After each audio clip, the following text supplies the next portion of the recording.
Good evening, Professor, TAs. This is Marlis Dixon, and this is my XFLR5 individual project video.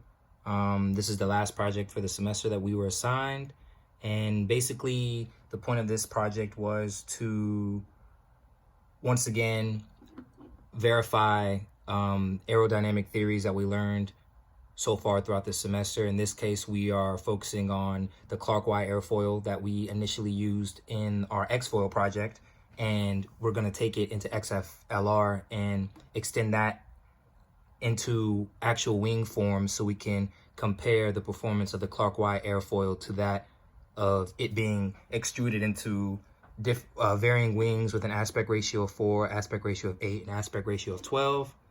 Again, we're utilizing an alpha sequence, so we're going to go from an angle of attack from -5 to 20, and we're going to use a constant Reynolds number of 1 million, which will be constant across the whole wing itself since it is a rectangular wing and there's no taper to it.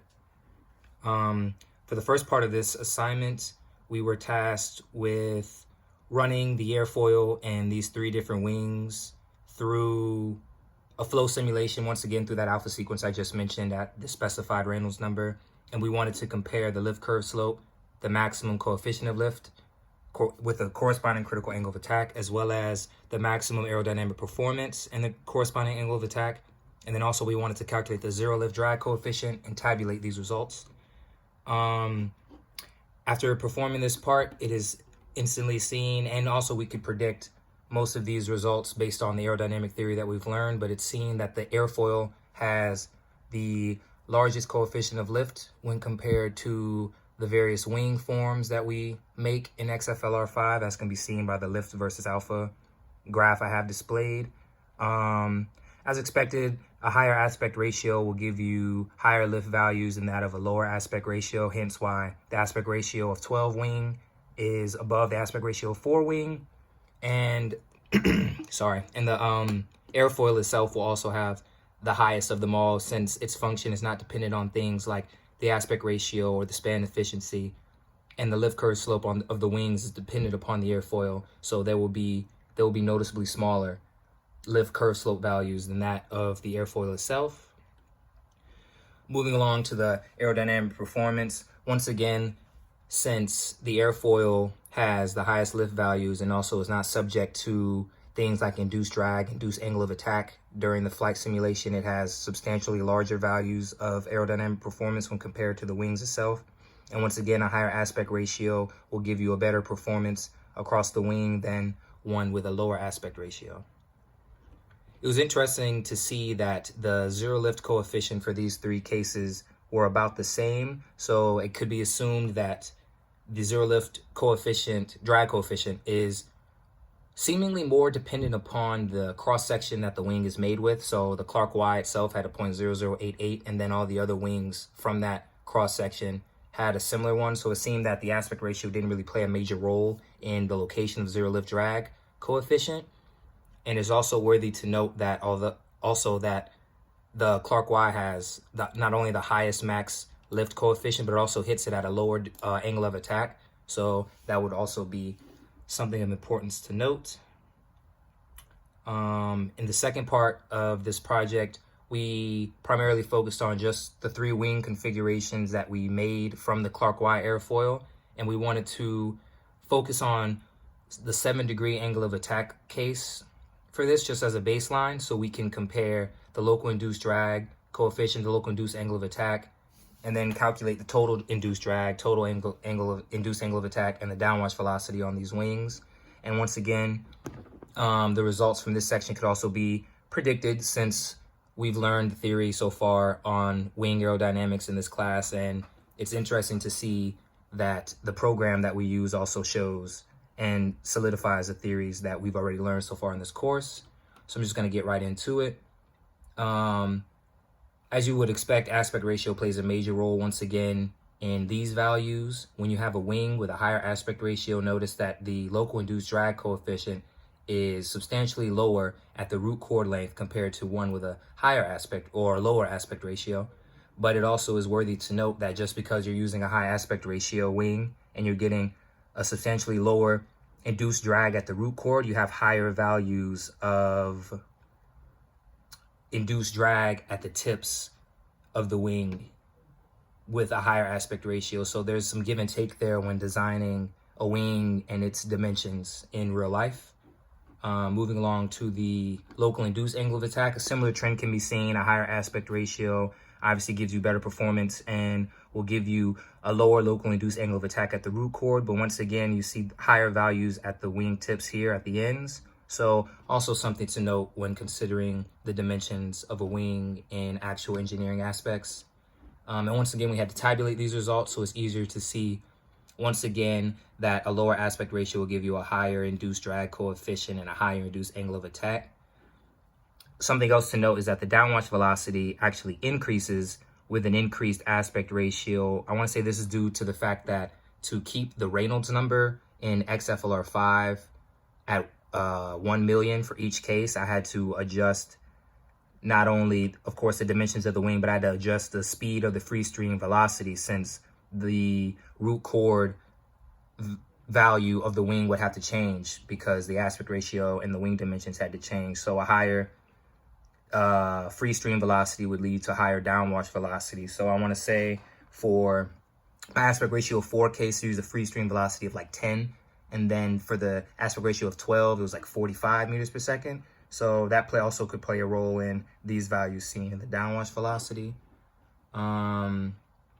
And that's about it. I want to say you also wanted us to showcase that we knew how to do these said things. So I guess I will run the aspect ratio of 4 case for you.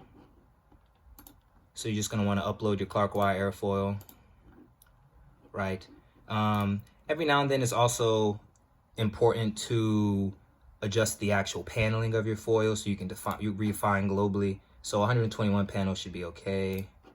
Just gonna overwrite that.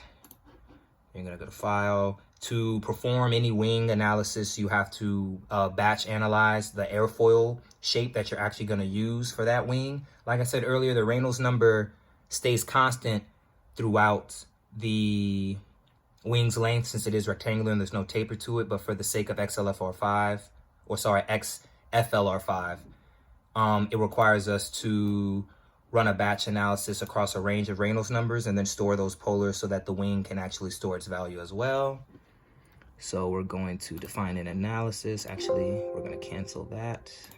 We're going to define a batch analysis, as I said earlier. And as you see, I already had to set it up for previous cases. So 500,000 is the minimum and bill is the max at an increment of 10,000 across the given alpha sequence range that we want. And we're just going to analyze that and let that run so that we can store polars, and that way we can run the wing analysis and actually store the data at the Reynolds number that we wish it to.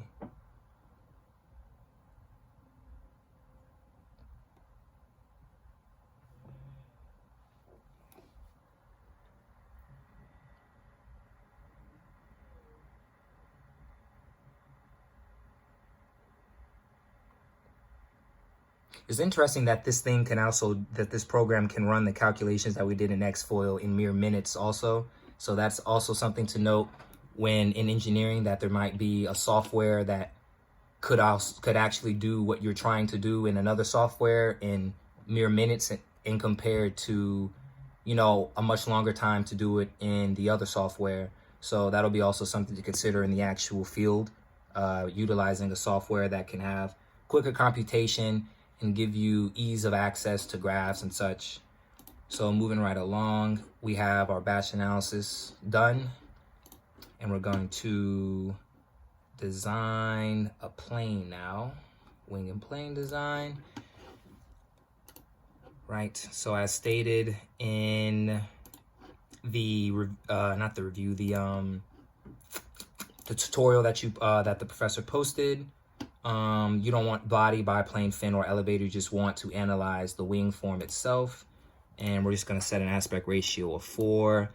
I want to say I used a chord length of 1 to get an aspect ratio of 4. So the wingspan is 4 meters with a chord length of 1 meter. So that would give you, why is this not working? So that would give you an aspect ratio of 4, as can be seen here. Also want to populate the cross section with the Clark wire airfoil, so you actually have the wing made with that cross section. which is done here.